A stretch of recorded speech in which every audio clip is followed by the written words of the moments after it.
नमस्कार, ये आकाशवाणी पटना है। अब आप अभिषेक दास से प्रादेशिक समाचार सुनिए। पहले मुख्य समाचार। निर्वाचन आयोग ने बिहार विधानसभा चुनाव कार्यक्रम की घोषणा की। 6 नवंबर और 11 नवंबर को 2 चरणों में होगा मतदान। वोटों की गिनती 14 नवंबर को होगी। चुनाव घोषणा के साथ ही पूरे राज्य में आदर्श आचार संहिता लागू। भाजपा, जदयू, राजद और कांग्रेस समेत विभिन्न राजनीतिक दलों ने चुनाव कार्यक्रम की घोषणा का स्वागत किया। और विधानसभा चुनाव की घोषणा से पहले मुख्यमंत्री नीतीश कुमार ने आज पटना मेट्रो रेल सेवा के पहले चरण का उद्घाटन किया। अब समाचार विस्तार से। बिहार विधानसभा चुनाव 2 चरणों में होंगे। मुख्य निर्वाचन आयुक्त ज्ञानेश कुमार ने आज नई दिल्ली में संवाददाता सम्मेलन में चुनाव कार्यक्रमों की घोषणा की। उन्होंने बताया कि पहले चरण का मतदान 6 नवंबर को और दूसरे चरण का मतदान 11 नवंबर को होगा। मतों की गिनती 14 नवंबर को होगी। पहले चरण में 121 सीटों के लिए वोट डाले जाएंगे, जबकि दूसरे चरण में 122 सीटों के लिए मतदान होगा। चुनाव कार्यक्रम की घोषणा के साथ ही बिहार में आदर्श आचार संहिता लागू हो गई है। बिहार के चुनाव 2 फेजेज में होंगे। पहले फेज के गजट नोटिफिकेशन 10 तारीख को आएगा, दूसरे का 13 को। Last date of making nominations पहले फेज की 17 को होगी, दूसरे की 20 को। स्क्रूटनी 18 और 21। विड्रॉल की आखिरी तारीख 20 अक्टूबर और 23 अक्टूबर। और डेट ऑफ पोल 6 नवंबर थर्सडे और दूसरा 11 नवंबर ट्यूसडे। काउंटिंग 14 नवंबर को होगी और पूरी चुनावी प्रक्रिया 16 नवंबर तक समाप्त कर ली जाएगी। मुख्य निर्वाचन आयुक्त ने बताया कि राज्य में 7 करोड़ 42 लाख मतदाताओं के लिए 90,712 पोलिंग बूथ बनाए जाएंगे। तो कुल मतदाताओं की संख्या लगभग 7.42 करोड़ है, इसमें कि मेल 3.92 और फीमेल 3.5 करोड़ हैं। सीनियर सिटीजन्स लगभग 4 लाख हैं। 100 वर्ष की आयु पूर्ण कर चुके मतदाता लगभग 14,000 हैं और फर्स्ट टाइम वोटर्स लगभग 14 लाख हैं।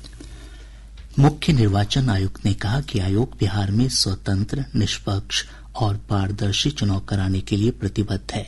पहली बार प्रत्येक निर्वाचन क्षेत्र में एक सामान्य पर्यवेक्षक नियुक्त किया जाएगा, जो आयोग की आंख और कान के रूप में काम करेगा। श्री कुमार ने कहा कि सभी मतदान केंद्रों से वेबकास्टिंग कराई जाएगी, ताकि चुनाव प्रक्रिया पर पूरी निगरानी रखी जा सके। 243 असेंबलीज में 243 जनरल ऑब्जर्वर्स होंगे, जो कि विभिन्न राज्यों से वरिष्ठ आईएएस अधिकारी नामित किए गए हैं, जो कि बिहार के रहने वाले नहीं हैं। इसी तरीके से जो लॉ एंड ऑर्डर के लिए जो पुलिस ऑब्जर्वर्स हैं, वो हर जिले में एक होंगे। और एक्सपेंडिचर ऑब्जर्वर्स को हम लोगों ने, चुनाव आयोग ने कुछ असेंबलीज को मिला के नामित किया है। इन ऑब्जर्वर्स के फोन नंबर भी और असेंबली किस असेंबली से हैं वो आपको ईसीआई नेट पर भी मिल जाएंगे और वेबसाइट पर भी मिल जाएंगे, जिससे कि अगर कोई भी ऐसी बात है या शिकायत है तो आप इन ऑब्जर्वर्स को बतला सकते हैं। श्री कुमार ने कहा कि जिलाधिकारियों और पुलिस अधीक्षकों को निर्देश दिए गए हैं कि किसी तरह की हिंसा कतई बर्दाश्त न की जाए। उन्होंने बताया कि राज्य में पर्याप्त केंद्रीय पुलिस बल तैनात किए जाएंगे और विभिन्न निरीक्षण बिंदुओं पर कड़ी निगरानी रखी जाएगी, ताकि नशीले पदार्थों, नकदी और शराब की अवैध आवाजाही पर रोक लगाई जा सके। उन्होंने कहा कि फेक न्यूज फैलाने वालों के खिलाफ कड़ी कार्रवाई की जाएगी। अगर कोई फेक न्यूज या मिस इन्फॉर्मेशन होती है, खास तौर से सोशल मीडिया या किसी भी और प्लेटफॉर्म पर, तो उस मिस इन्फॉर्मेशन को काउंटर किया जाएगा और स्ट्रिक्ट विजिल रखी जाएगी सारे चेक पॉइंट्स पर, जिससे कि ड्रग्स, लिकर और कैश का इलीगल ट्रांजैक्शन न हो पाए। मुख्य निर्वाचन आयुक्त ने बताया कि हरेक मतदान केंद्र पर मतदाताओं की सुविधा की हर जरूरी व्यवस्था सुनिश्चित की जाएगी। हर मतदान केंद्र पर एश्योर्ड मिनिमम फैसिलिटीज प्रदान की जाएंगी, जिसमें कि पोल वॉलंटियर्स होंगे, हेल्प डेस्क होंगी, रैंप होगा, टॉयलेट्स होंगे, ड्रिंकिंग वाटर, साइनेजेस, लाइट की सही व्यवस्था और वोटर फैसिलिटेशन सेंटर। राज्यपाल आरिफ मोहम्मद खान ने कहा है कि बिहार में सभी पक्षों के सहयोग से चुनाव शांतिपूर्ण ढंग से संपन्न होंगे। संवाददाताओं से बातचीत में उन्होंने लोगों से बढ़ चढ़कर मतदान प्रक्रिया में भाग लेने की अपील की। मान लीजिए कि बिहार में बड़े शांतिपूर्वक, बहुत हमारा देश सबसे बड़ा देश है, सबसे बड़ा लोकतंत्र है, बिल्कुल शांति के साथ चुनाव संपन्न होंगे, लोकतांत्रिक तरीके से होंगे।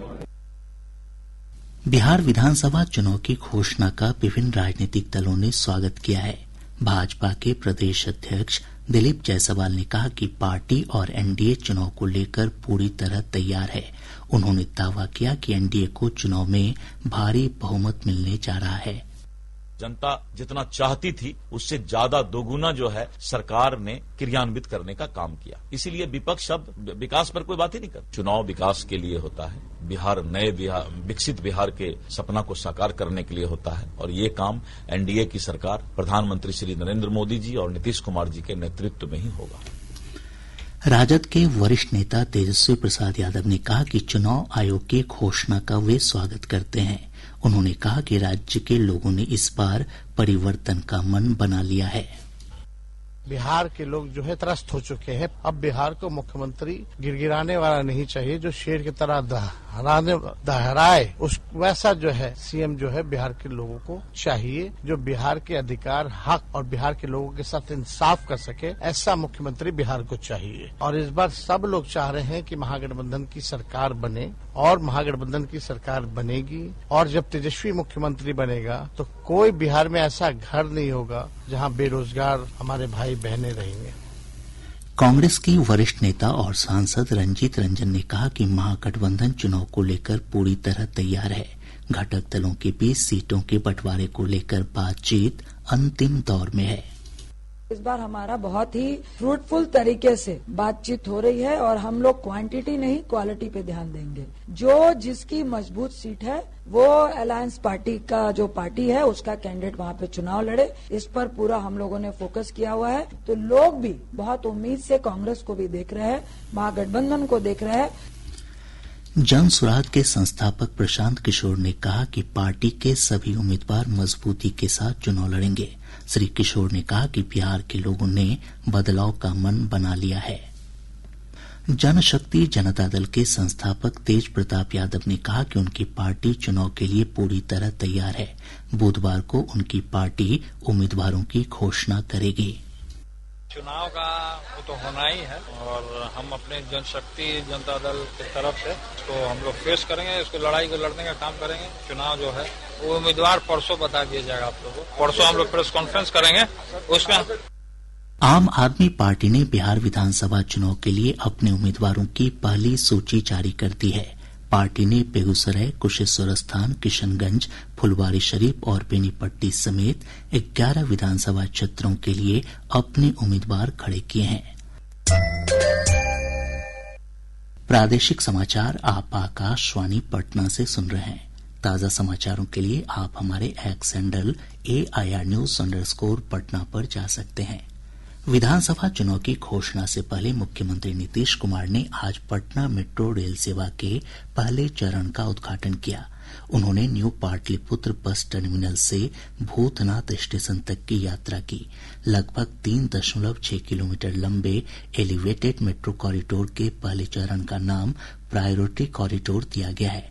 प्रधानमंत्री नरेंद्र मोदी ने फरवरी 2019 में इस मेट्रो परियोजना के निर्माण कार्य का शुभारंभ किया था। हमारे संवाददाता ने बताया कि मेट्रो सेवाएं अंतर्राज्यीय बस टर्मिनल से भूतनाथ स्टेशन तक संचालित होंगी। बिहार की पहली मेट्रो रेल सेवा की पटना में शुरुआत होते ही राजधानी पटना वासियों के लिए इंतजार के पल आज समाप्त हो गए। पटना मेट्रो रेल सेवा के तहत आज पहली ट्रेन प्रायोरिटी कॉरिडोर पर अंतर्राज्यीय बस अड्डा से भूतनाथ स्टेशन के बीच एलिवेटेड हिस्से पर चलाई गई। अन्य स्टेशनों के बीच ट्रेन की सेवा का विस्तार आगे के चरणों में होगा, जिसका काम तेजी से चल रहा है। आज शुरू किया गया यह कॉरिडोर 3.5 किलोमीटर लंबा है, जिसका बाद में विस्तार किया जाएगा। आम लोग मेट्रो रेल सेवा का आनंद कल से उठा सकेंगे। धर्मेंद्र कुमार राय, आकाशवाणी समाचार, पटना। मुख्यमंत्री नीतीश कुमार ने आज प्रत्यक्ष लाभ अंतरण के माध्यम से मुख्यमंत्री महिला रोजगार योजना के अंतर्गत 21 लाख महिलाओं को 10-10 हजार रूपये अंतरित किए। मुख्यमंत्री ने महिला लाभार्थियों के खातों में कुल 2,100 करोड़ रुपए अंतरित किए। अब तक इस योजना के अंतर्गत 1 करोड़ 21 लाख महिलाओं के खाते में राशि भेजी जा चुकी है। नेपाल के जलग्रहण क्षेत्रों में हुई भारी बारिश के बाद प्रदेश में बाढ़ की स्थिति गंभीर हो गई है। सुपौल, सहरसा, किशनगंज और सीतामढ़ी समेत कई जिले बाढ़ की चपेट में हैं। बाढ़ प्रभावित इलाकों में राहत और बचाव कार्य के लिए एनडीआरएफ की 4 और एसडीआरएफ की 22 टीमों को तैनात किया गया है। इधर हमारे सुपौल संवाददाता ने बताया कि कोसी नदी के जलस्तर में अप्रत्याशित बढ़ोतरी के बाद जिले के 6 प्रखंड बाढ़ की चपेट में आ चुके हैं। कोसी नदी के जलस्तर में बढ़ोतरी होने के बाद इसकी सहायक नदियों तिलियुगा और बिहुल के जलस्तर में भी बढ़ोतरी देखी जा रही है। बाढ़ का पानी सुपौल सदर, बसंतपुर, निर्मली, सरायगढ़ भपटियाही, किशनपुर और मरौना प्रखंड के 1000 से अधिक घरों में प्रवेश कर गया है। जिलाधिकारी सावन कुमार ने बताया कि प्रभावित लोगों को सुरक्षित निकालकर ऊंचे स्थानों पर पहुंचाया गया है। बाढ़ प्रभावितों के लिए कई जगहों पर सामुदायिक रसोई घर संचालित किए जा रहे हैं। इधर भीमनगर कोसी बराज पर पानी के दबाव में कमी आई है। आकाशवाणी समाचार के लिए सुपौल से रविशंकर चौधरी। सहरसा, मधेपुरा, सीतामढ़ी और मधुबनी जिले के भी कई हिस्से बाढ़ की चपेट में हैं। हमारे संवाददाता ने बताया कि अररिया से होकर गुजरने वाली परमान नदी का बांध क्षतिग्रस्त हो गया है, जिससे सैकड़ों घर जलमग्न हो गए हैं। जोगबनी रेल लाइन पर बाढ़ का पानी फैल जाने से रेल परिचालन बाधित हुआ है। किशनगंज और कटिहार जिले में भी कोसी और महानंदा नदी का पानी कई निचले इलाकों में फैल गया है। दूसरी तरफ सीतामढ़ी और शिवहर जिले में बागमती नदी का पानी कई निचले इलाकों में फैल रहा है। पूर्वी चंपारण और पश्चिमी चंपारण जिले के कई हिस्सों में भी बाढ़ का खतरा उत्पन्न हो गया है।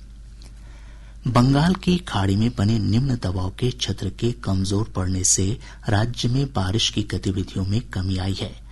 मौसम विभाग ने अपने पूर्वानुमान में कहा है कि आज राज्य के पूर्वी, पश्चिमी और मध्य भागों में कुछ स्थानों पर तेज हवा के साथ मेघ गर्जन और हल्की बारिश की संभावना है।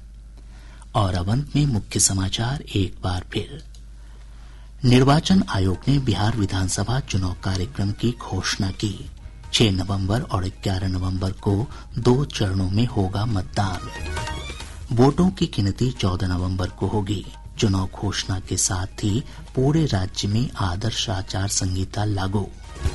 भाजपा, जदयू, राजद और कांग्रेस समेत विभिन्न राजनीतिक दलों ने चुनाव कार्यक्रम की घोषणा का स्वागत किया।